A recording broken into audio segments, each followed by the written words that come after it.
మహాగణుడు, మహోన్నతుడు, సర్వశక్తి సంపన్నుడు అయిన దేవాది దేవునికి మన ప్రభువును రక్షకుడు ప్రభువైన యేసుక్రీస్తు యొక్క నామంలో నా యొక్క కృతజ్ఞతాస్తుతులు సమర్పిస్తూ ఈ సమయంలో దేవుని యొక్క వాక్యాన్ని ధ్యానించడానికి అత్యాశక్తితో సిద్ధపడినటువంటి ప్రియ సహోదరి సహోదరులందరికీ మన యొక్క విమోచకుడును మన ప్రభువునైన యేసుక్రీస్తు పేరట మీ అందరికీ నా శుభములు తెలియజేస్తా ఉన్నాను. ప్రభునందు ప్రియ దేవుని బిడ్డలారా, ఈ సమయంలో మనం మరొక ప్రత్యేకమైనటువంటి అంశాన్ని మనం నేర్చుకుందాము.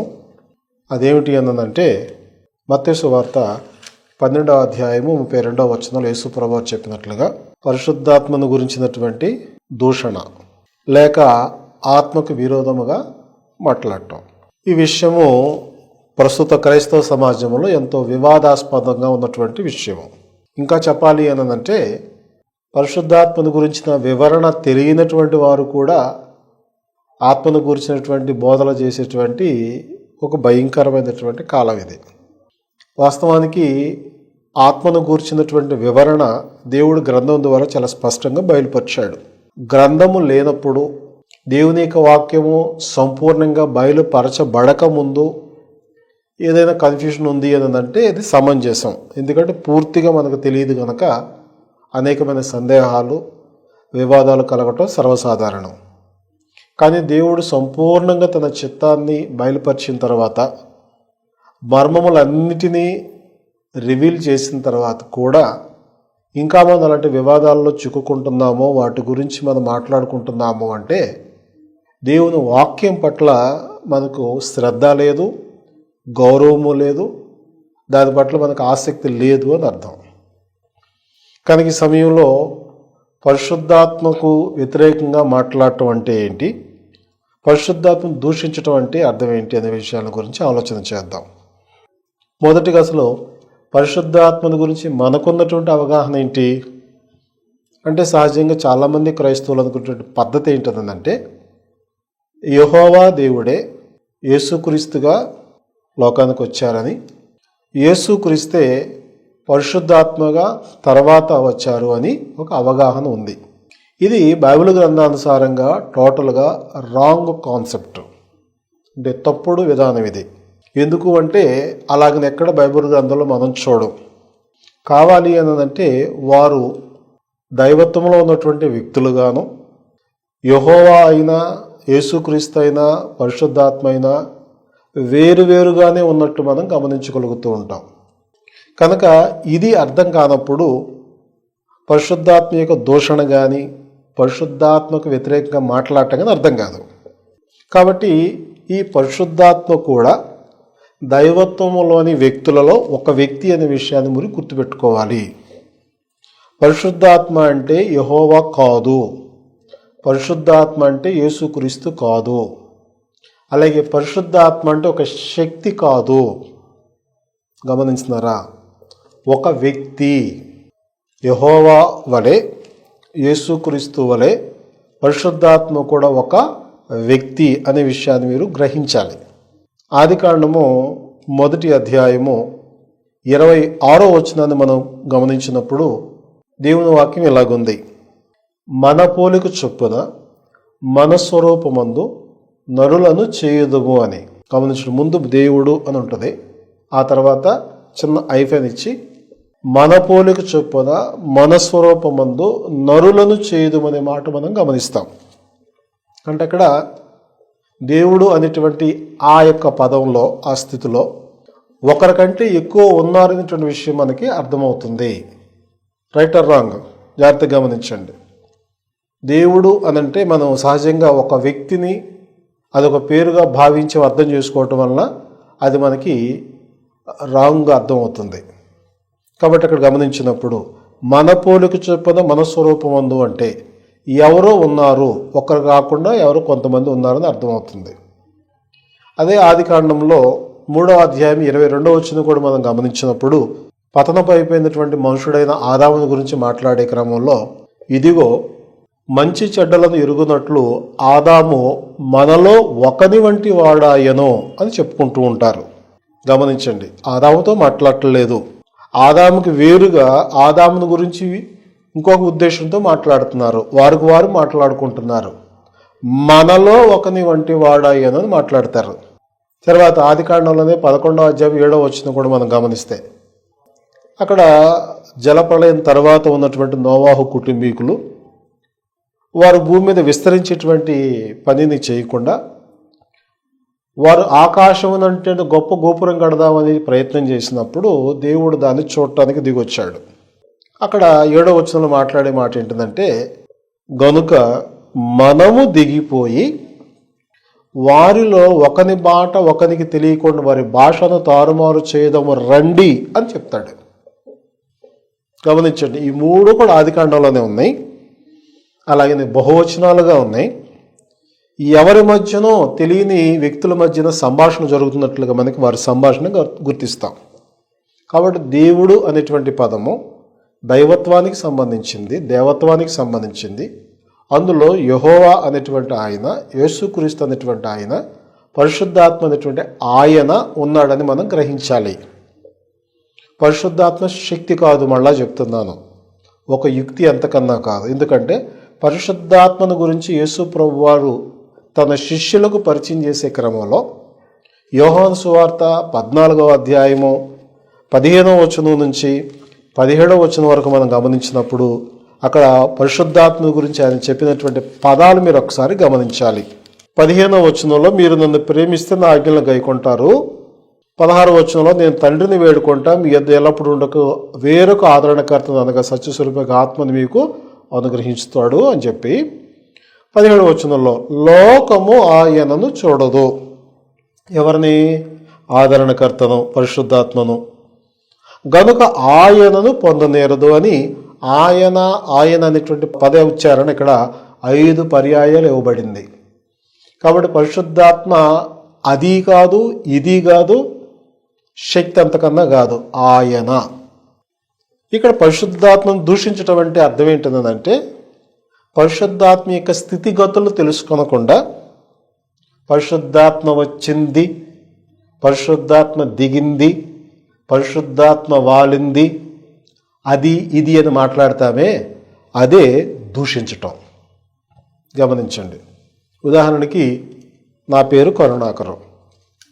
కరుణాకరం వచ్చింది అన్నారనుకోండి, ఎలాగుంటుంది కదా? చాలా అసభ్యంగా ఉంటుంది, చాలా ఇబ్బందిగా ఉంటుంది. మనకే ఎలాగుంటే మరి దేవుని విషయంలో ఎలాగుండాలి? కాబట్టి పరిశుద్ధాత్మ గురించి ఎప్పుడు కూడా స్త్రీలింగం వాడకూడదు, లేక వస్తువులకు ఉపయోగించేటట్లుగా ఉపయోగించకూడదు. అలా చేస్తే పరిశుద్ధాత్మను మనం దూషిస్తున్నాం, అవమానపరుస్తున్నాం. కాబట్టి ఈ విషయాలను మనం గ్రహించాలని కోరుతా ఉన్నాను. రెండవది మనం గమనిస్తే పరిశుద్ధాత్మ ఎప్పటి నుంచో అనగా ఆది నుంచి కూడా దైవత్వంలో ఉన్నవాడు మనకు అర్థమవుతుంది. ఆదికాండం 1వ అధ్యాయం 2వ వచనం మనం గమనిస్తే దేవుని ఆత్మ అగాధ జలములపై అల్లాడుచుండెను అని మనం గమనిస్తాం. మొదటి వచనంలో ఏముంది? ఆది యందు అని ఉంది. అనగా భూమి ఆకాశాలు లేనప్పుడే, భూమికి ఆకాశానికి ఆది అనేది ప్రారంభం కాకముందే దేవుని ఆత్మ అగాధ జలములపై అల్లాడుచుండెను అని చూస్తాం. కాబట్టి ఆది నుంచి పరిశుద్ధాత్మ ఉన్నాడు అనేటువంటిది మనం గ్రహించాలి. హెబ్రీ పత్రిక 9వ అధ్యాయం 14వ వచనం గమనించినప్పుడు నిత్యుడగు ఆత్మ ద్వారా అని అంటాడు. ఆత్మ ఎలాంటి వాడు? నిత్యుడు, అనగా ఎప్పటి నుంచి కంటిన్యూగా ఉన్నటువంటి వాడు, మధ్యలో పుట్టుకొచ్చినాడు కాదని. ఇంకోటి నిత్యుడగు అనేటువంటి మాట, అది ఎవరికి ఉపయోగిస్తారు? డగు అనే మాట నిత్యమైనది అని వాడాలి స్త్రీలింగం అయితే. కానీ ఇక్కడ ఏ వాడబడుతుంది? నిత్యుడగు అనే మాట వాడబడుతుంది. కాబట్టి ఇక్కడ ఆత్మ శక్తి కాదు, ఒక బలము కాదు, అలాగని ఒక వస్తువు కాదు. పరిశుద్ధాత్మ ఒక వ్యక్తి, ఆయన ఆది నుంచి ఉన్నాడు అనే విషయాన్ని ఇక్కడ మనం గ్రహించాలి. ఇప్పుడు పరిశుద్ధాత్మకు వ్యతిరేకంగా మాట్లాడటం అంటే ఇది కూడా గమనించాలి. ఇంతకీ అసలు పరిశుద్ధాత్మను గురించి మనకి యేసు ప్రభువారు ఎక్కువగా పరిచయం చేస్తూ ఉంటారు. ఏ క్రమంలోనంటే, నేను మీ మధ్యలో ఉంటాను కొంతకాలము, తర్వాత మీరు నన్ను చూడరు, నేను వెళ్ళిపోతాను, అయితే మిమ్మల్ని అనాథలుగా విడిచిపెట్టను, నేను వెళ్ళిన తర్వాత ఆదరణకర్తను పంపిస్తాను, ఆయన మీలో ఉంటాడు, మీతో ఉంటాడు, మీతో కూడా ఉంటాడు అని ఎక్కువగా పరిశుద్ధాత్మను తన శిష్యులకి పరిచయం చేసిన వ్యక్తి యేసుక్రీస్తు వారు. అలా పరిచయం చేస్తూ పరిశుద్ధాత్మ ఎందుకు వస్తాడో కూడా కారణాలని చెప్పాడు. వాటిని కూడా జాగ్రత్తగా గమనించాలి. పరిశుద్ధాత్మ ఎందుకు వస్తాడు అని మనం గమనించినట్లయితే యోహాను సువార్తలో కొన్ని వచనాలను మనం పరిశీలన చేద్దాం. యోహాను సువార్త 14:17 ఏమన్నాడు? ఆయనను చూడదు, ఆయనను ఎరగదు, కనుక ఆయన పొందనేరదు. మీరు ఆయనను ఎరుగుదురు, ఆయన మీలో కూడా ఉంటాడు, మీతో ఉంటాడు అని చెప్పాడు. ఇప్పుడు మనం గమనిస్తే 14వ అధ్యాయము, ఆదరణకర్త అనగా తండ్రి నా నామమున పంపబో పరిశుద్ధాత్మ సమస్తమును మీకు బోధించి నేను మీతో చెప్పిన సంగతులన్నిటినీ మీకు జ్ఞాపకము చేస్తాడు. ఇది ఆయన వచ్చిన ఉద్దేశం. యేసుప్రభు వెళ్ళిపోయాక ఆయన పంపించిన పరిశుద్ధాత్మ ఏం చేస్తాడు అంటే, యేసుప్రభు వారు అపోస్తులకు ఏవేవైతే బోధలు చేశాడో వాటిని ఏం చేస్తాడట? వాటిని జ్ఞాపకము చేసి ఆ సంగతులనే బోధిస్తాడు. ఏ సంగతుల్ని? ప్రభువు చెప్పిన సంగతులనే బోధిస్తాడు. జాగ్రత్త గమనించండి ఈ మాటలు. ఈ రోజున పరిశుద్ధాత్మలు చాలామంది ఆటలాడుకుంటున్నారు పరిశుద్ధాత్మ పేరు మీద. పరిశుద్ధాత్మ శక్తి అని చెప్పేసి కొన్ని దేవునికి వ్యతిరేకమైన కార్యక్రమాలు చేస్తూ ఉన్నారు. పరిశుద్ధాత్మ ఏం చేస్తాడో స్పష్టంగా దేవుడు చెప్పాడు. మనం చూస్తున్నటువంటి పిచ్చి పిచ్చి పనులని పరిశుద్ధాత్మ చేయడు. ఎందుకంటే ఆయన దేవుడు. ఓకే, కాబట్టి ఏం చేస్తాడు? ఆయన సమస్తమును బోధించి నేను చెప్పిన సంగతులు మీకు జ్ఞాపకం చేస్తాడు. తర్వాత ఏం చేస్తాడు?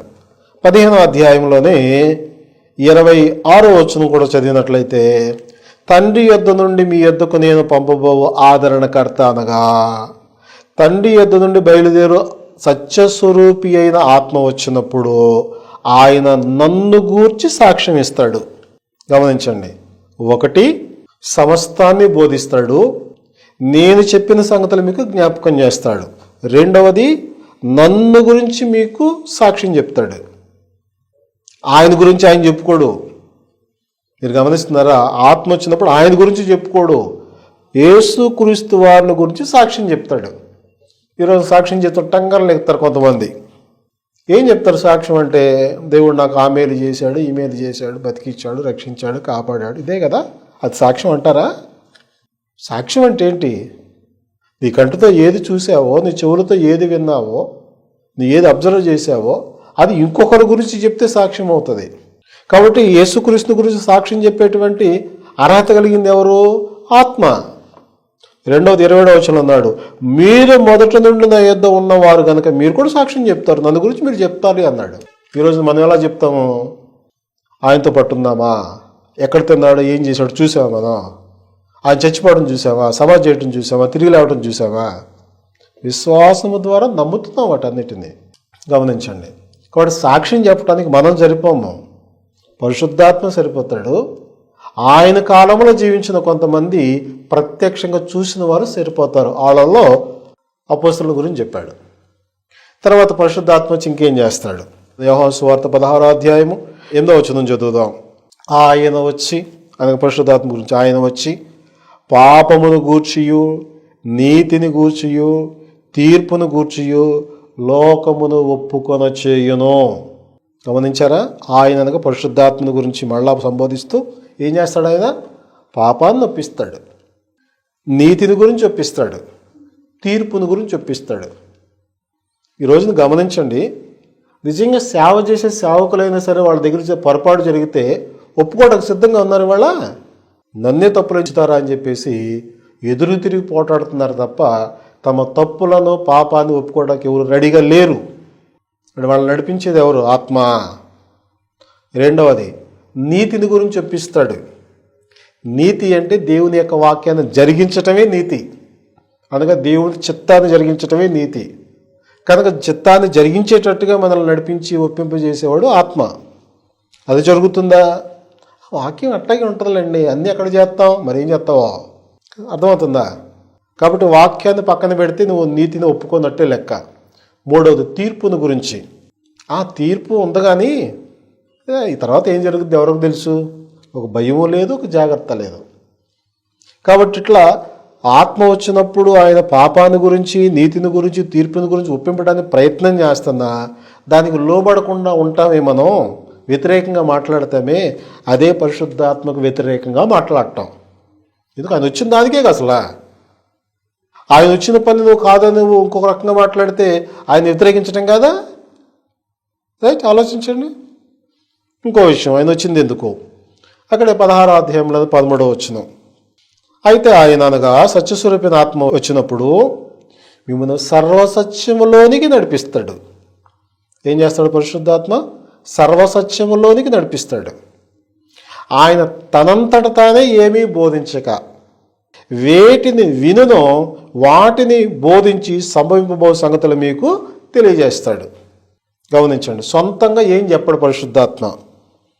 ఈ రోజున వాక్యంలో లేని సంగతులను తెలియచేస్తూ ఆత్మ బయలుపరచాడని చెప్తున్నారండి చాలామంది. పిల్లలు జాగ్రత్తగా, దేవుడు యేసు ప్రభు ద్వారా కానీ అపోస్తలుల ద్వారా కానీ తెలియచేయనటువంటి సంగతులను మనుషుల మధ్య పెట్టి ఇవి ఆత్మ నాకు బయలుపరిచిన సంగతులు అంటున్నారండి. ఎంత అబద్ధం! ఆత్మ ఏం చేస్తాడండి?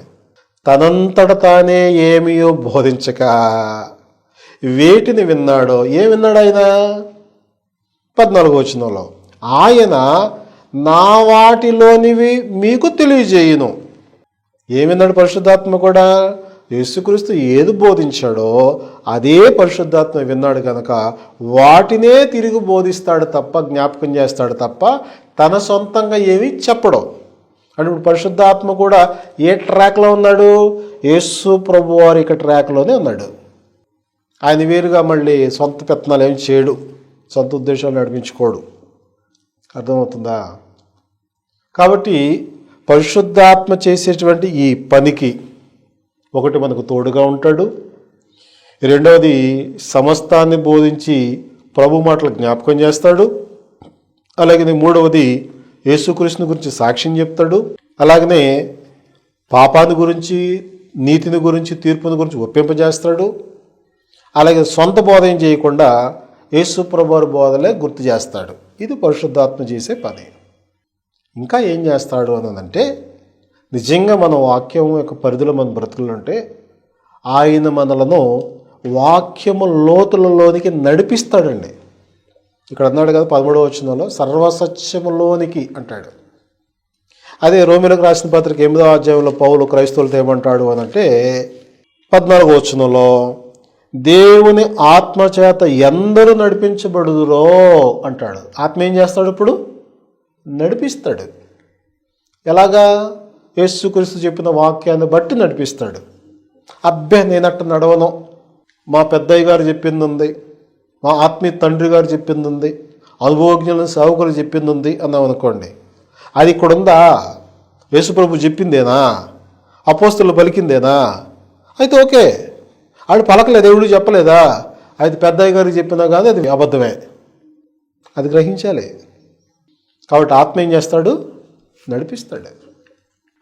ఇంకా మనం గమనిస్తే ఆత్మ ఏం చేస్తాడు అనంటే, గలతీయులకు రాసినటువంటి పత్రిక 5వ అధ్యాయము 16వ వచనంలో, నేను చెప్పినది ఏమనగా ఆత్మానుసారముగా నడుచుకునుడి, అప్పుడు మీరు శరీరేచ్ఛను నెరవేర్చరు.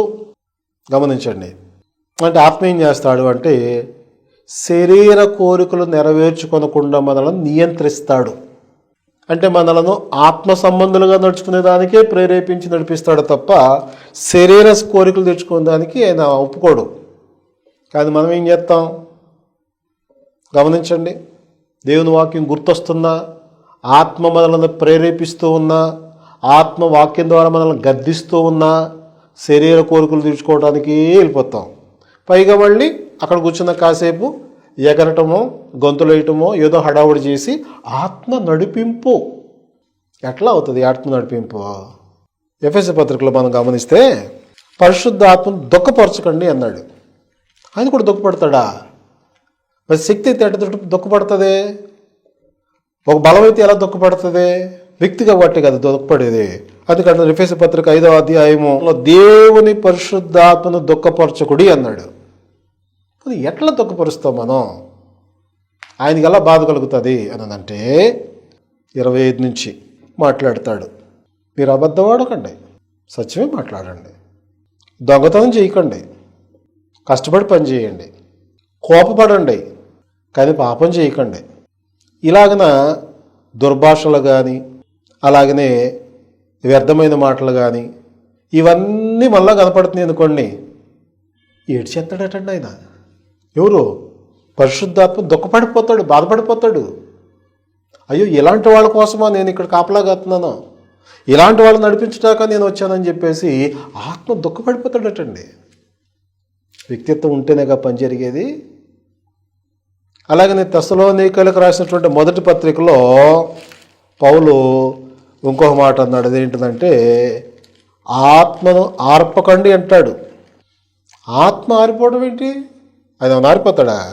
కాదు, మనలో నుంచి వెళ్ళిపోతాడని అర్థం. మనలో నుంచి పరిశుద్ధాత్మ పనిచేసే స్థితి తొలగించబడుతుందని అర్థం. అనగా మన ఆత్మ చీకటమైపోతుంది అని అర్థం. కాబట్టి పరిశుద్ధాత్మకు వ్యతిరేకంగా మాట్లాడటం అంటే అర్థం ఏంటిదంటే, పరిశుద్ధాత్మ ఏ పని చేయటానికైతే వచ్చాడో ఆ పనిలో మనం కూడా ఏకీభవించకుండా మన శరీర సంబంధమైన మనసుకు కలిగిన వ్యర్థత అంతటిని కూడా అనుసరించి పైగా మళ్ళీ ఆత్మ చేయిస్తున్నాడని చెప్పడం అది దూషణ. ఈరోజు చాలామంది పరిశుద్ధాత్మను పొందటం అన్నదంటే ఎగరాలి, గంతులేయాలి, హడావుడి చేయాలి, లేకపోతే ఏదో ఎవరికి తెలియటువంటి ఇతర భాషలు మాట్లాడాలి, ఇవనుకుంటున్నారండి. గమనించండి, పరిశుద్ధాత్మ ఎప్పుడు అలాగుంది చెడు. ఎందుకంటే ఆయన దేవుడు, ఆయన ఒక క్రమంగా ఉంటాడు.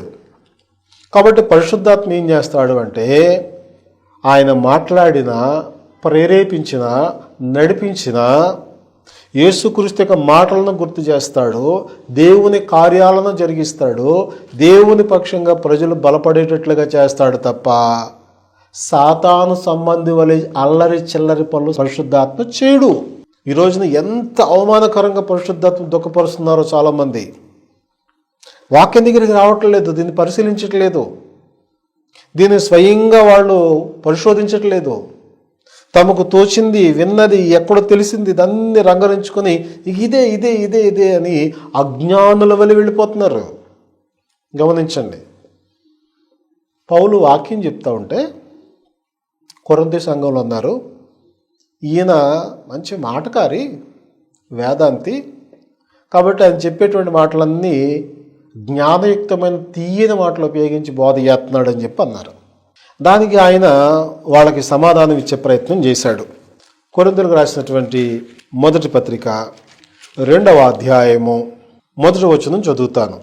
సహోదరులారా, నేను మీ యొద్దకు వచ్చినప్పుడు వాక్చాతుర్యముతో కానీ జ్ఞానాతిశయముతో కానీ దేవుని మర్మమును మీకు ప్రకటించుచూ వచ్చిన వాడన కాను. గమనించండి, నేను మీ యొద్దకి వాక్చాతుర్యముతో అంటే మాట నేర్పరితనంతో కానీ నాకున్న జ్ఞాన అతిశయంతో కానీ మీ యొద్దకు వచ్చిన వాడిని కాను. ఒకవేళ నేను మీకు బోధిస్తే, మీకు దీని గురించి చెప్పాలనుకుంటే క్రీస్తును తప్ప ఇంకేది మీకు నాకు సంబంధం లేదు. గమనించండి, ఆయన్ని హైలైట్ చేసుకోవాలా, క్రీస్తును హైలైట్ చేస్తున్నాడు అక్కడ.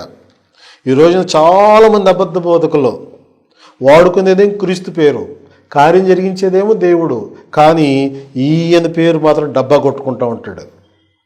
మనమేమో వాడి నిమిత్తం మాత్రం ఎంతలో కనబడి ఎంతలో మేము ఆవిరి వంటి వారం. మనం ఆయన ఒక దూతలం, పనివాళ్ళం, ఒక సేవకులం. సేవకుడు యజమానుడి కంటే గొప్పవాడు అవుతాడా? సేవకుడు యజమానుడి కంటే ఘనతకు అర్హుడికి ఎంచబడతాడు ఎప్పుడైనా? ఇప్పుడు జరుగుద్దా అది? గమనించండి, ఇప్పుడు ఏమంటున్నాడు అన్నదంటే 4వ వచనం, మీ విశ్వాసము మనుషుల జ్ఞానమును ఆధారము చేసుకొనక దేవుని శక్తిని ఆధారము చేసుకుని ఉండవలనని నేను మాటలాడినను సువార్త ప్రకటించినను జ్ఞానయుక్తమైన తీయని మాటలను వినియోగింపక పరిశుద్ధాత్మయు దేవుని శక్తియు కనపరచు దృష్టాంతములనే వినియోగించి తిని. గమనించండి, పౌలు అంతటి వాడు కూడా ఏమంటున్నాడు చూసారా?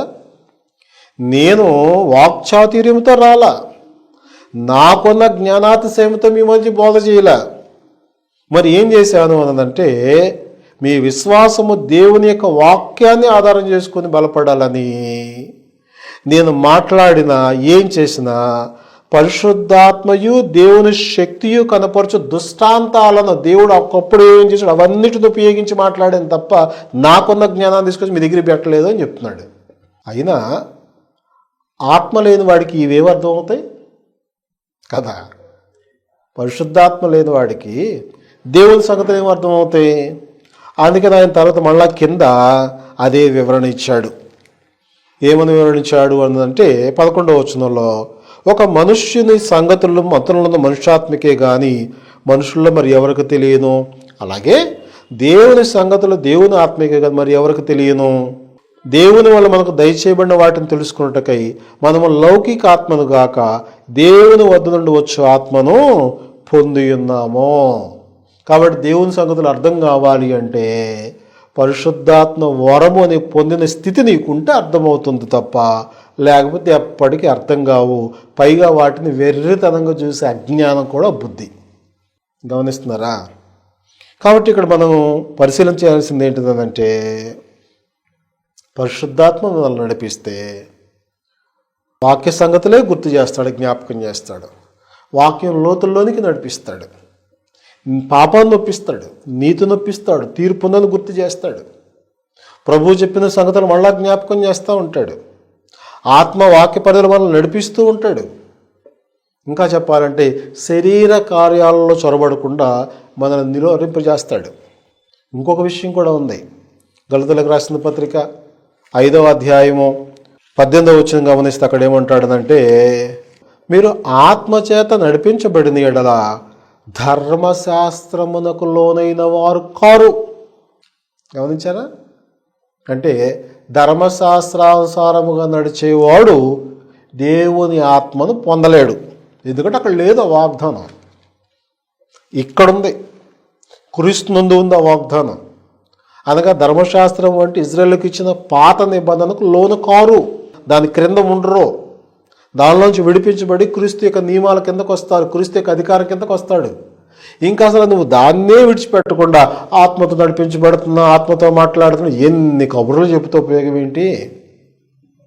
కాబట్టి పరిశుద్ధాత్మను దూషించడం అంటే అర్థం ఏంటంటే, అది ఇది వచ్చింది, వాలింది, దిగింది అని పరిశుద్ధాత్మను గురించిన అవగాహన లేకుండా మాట్లాడటం. రెండోది, పరిశుద్ధాత్మకు వ్యతిరేకంగా మాట్లాడటం అంటే అర్థం ఏంటంటే, పరిశుద్ధాత్మను యేసుక్రీస్తు ఏ పని మీద అయితే పంపించి ఆ పనులు చేయిస్తున్నాడో ఆ పరిశుద్ధాత్మ చేయించే పనులకు వ్యతిరేకంగా ప్రవర్తించడం వ్యతిరేకం ఆత్మకి.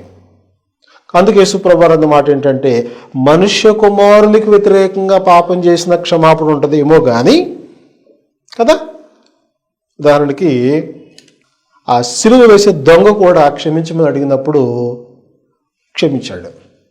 సిలువేసి గర్వంగా ఆయన వైపు చూసే వాళ్ళను కూడా క్షమించు అని ప్రార్థన చేశాడు. ఎందుకంటే ఆ క్షమించే అధికారం ఆయనకు ఉంది కాబట్టి అందరూ రక్షణ పొందాలని తనకున్న అపరిమితమైన ప్రేమతో ఆయన వాళ్ళను కూడా క్షమించమని అడిగాడు. ఇప్పుడు మరి పరిశుద్ధాత్మ పరిస్థితి ఏంటి?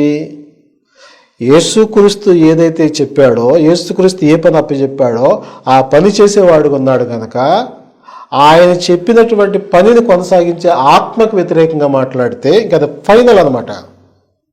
ఈ యుగము కానీ రాబోయే యుగము ఇంకెక్కడ క్షమాపణ అనేది లేదు. ఒక్క మాటలో చెప్పాలంటే పరిశుద్ధాత్మ ద్వారా దేవుడు బయలుపరిచిన వాక్యానికి వ్యతిరేకంగా మాట్లాడటమే పరిశుద్ధాత్మకు వ్యతిరేకంగా మాట్లాడటం. That's all. మనం ఎట్లున్నాం? పరిధిలో ఉన్నామా? పరిధి దాటిపోయామా? ఇప్పటికైనా గ్రహించి దేవుని యొక్క ఆత్మానుసారంగా నడుచుకున్నట్లుగా దేవుడు మనలను నడిపించును గాక. కొద్ది వాక్యాన్ని ముగించుకుందాం. మీ అందరికీ వందనాలు.